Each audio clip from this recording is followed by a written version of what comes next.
Why minimalism in Japan isn't about aesthetics, it's about soul. Ever walked into a Japanese home and felt this weird sense of peace you can't quite explain? Like the empty spaces are somehow speaking to you? What if we told you that Japanese minimalism has nothing to do with looking pretty and everything to do with something way deeper? So here's the thing. When most of us think about minimalism, we picture those Instagram perfect white rooms with maybe one plant in the corner and absolutely nothing else, right? We see the clean lines, the empty countertops, the carefully placed objects, and we think, wow, that's beautiful. But here's what we're missing. In Japan, minimalism isn't just some design trend that looks good in photos. It's not about creating the perfect backdrop for your morning coffee shot. It's actually a whole way of understanding life itself. We're talking about a philosophy that's been woven into Japanese culture for centuries, long before Marie Kondo became a household name, long before minimalism became trendy on social media.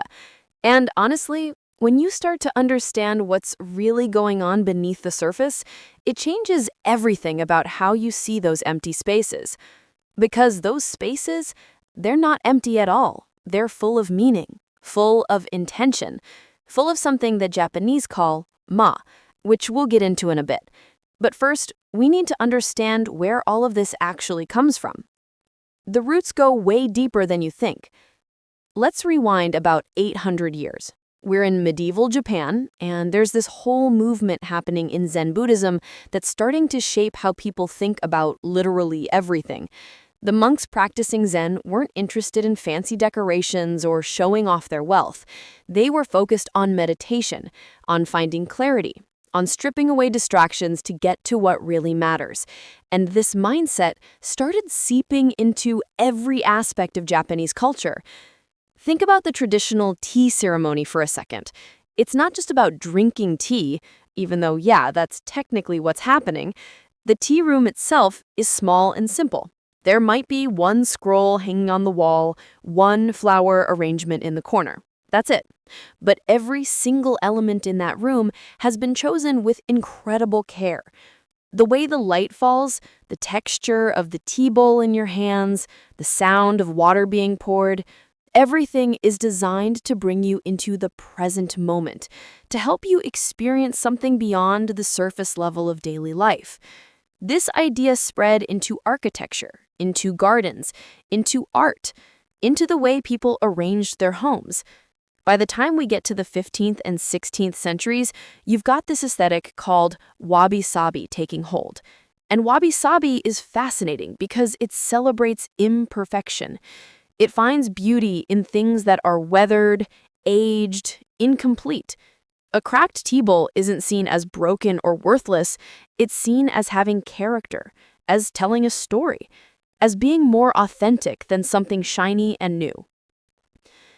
All right, so here's where things get really interesting. There's this Japanese concept called ma, and honestly, there's no perfect translation for it in English.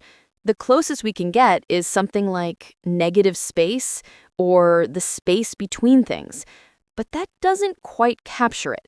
Ma is about the gaps, the pauses, the emptiness that gives meaning to everything else.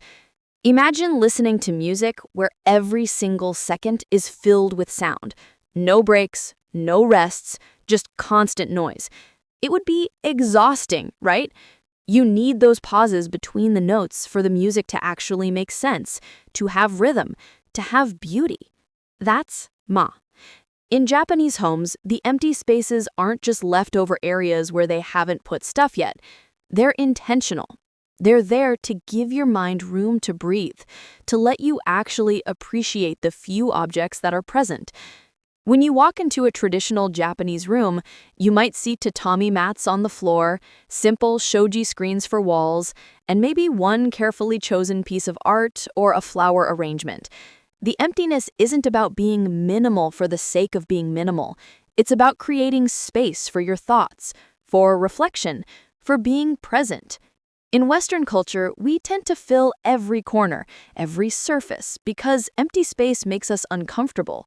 We see it as wasted. But in Japan, that space is valuable. It's necessary. It's where life actually happens. It's about your inner world, not your Instagram feed.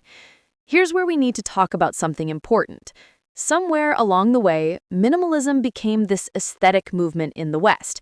People started decluttering and buying expensive minimalist furniture and creating these perfect-looking spaces. And look, there's nothing wrong with wanting your home to look nice, but that's not what Japanese minimalism is really about. The Japanese approach is deeply spiritual and philosophical.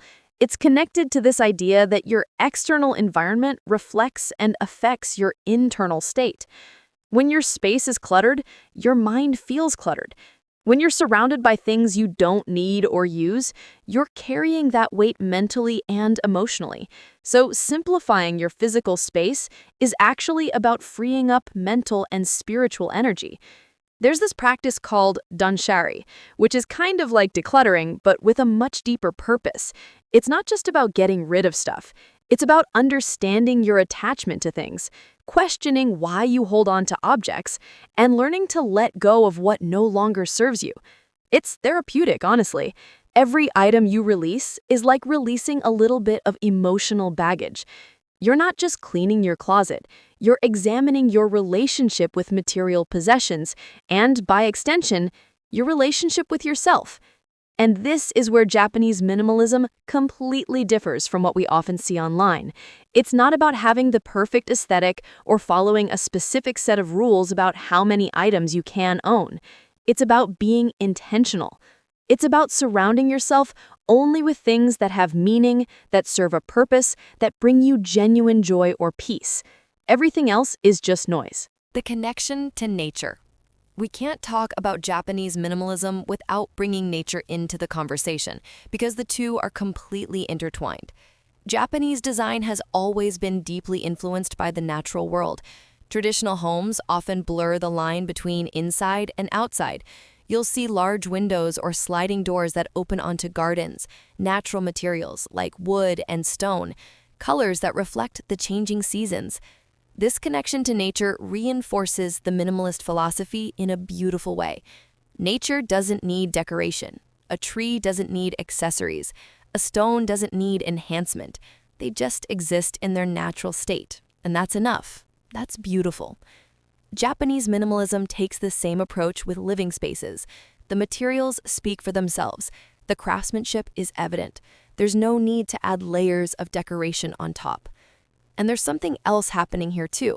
When your space is simple and connected to nature, you become more aware of subtle changes. You notice the way light shifts throughout the day. You pay attention to the seasons changing. You hear the rain differently. Your senses become more attuned because they're not being overwhelmed by visual clutter and stimulation. It's like turning down the volume on everything else so you can actually hear what matters. Why this matters today? So why are we talking about all this? Because honestly, we think a lot of us could benefit from understanding this deeper approach to minimalism, especially right now. We live in a world that's constantly trying to sell us more stuff, more upgrades, more things we supposedly need to be happy. We're bombarded with advertisements and influencer culture telling us that the next purchase will finally make us feel complete. But here's what Japanese minimalism teaches us. That peace and contentment don't come from accumulating things. They come from creating space, both physically and mentally, for what truly matters. They come from being intentional about what we bring into our lives.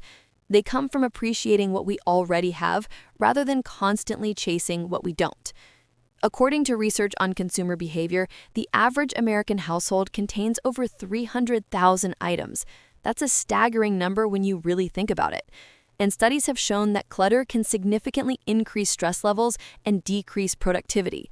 We're literally weighing ourselves down with stuff, and it's affecting our mental health and well-being. The Japanese approach offers a different path. It's not about deprivation or living with nothing. It's about being selective, about quality over quantity, about creating an environment that supports your inner peace rather than disturbs it.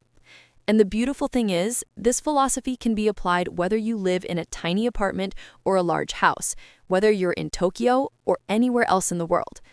At the end of the day, Japanese minimalism is an invitation. It's inviting us to slow down, to look deeper, to question our relationship with the material world. It's reminding us that empty space isn't something to be feared or filled immediately. It's valuable. It's necessary. It gives context and meaning to everything else. So the next time you see a minimalist Japanese interior, try looking past the aesthetics. Try feeling what that space is really about. It's about creating room for your soul to breathe, for your mind to settle, for your life to unfold with intention rather than chaos.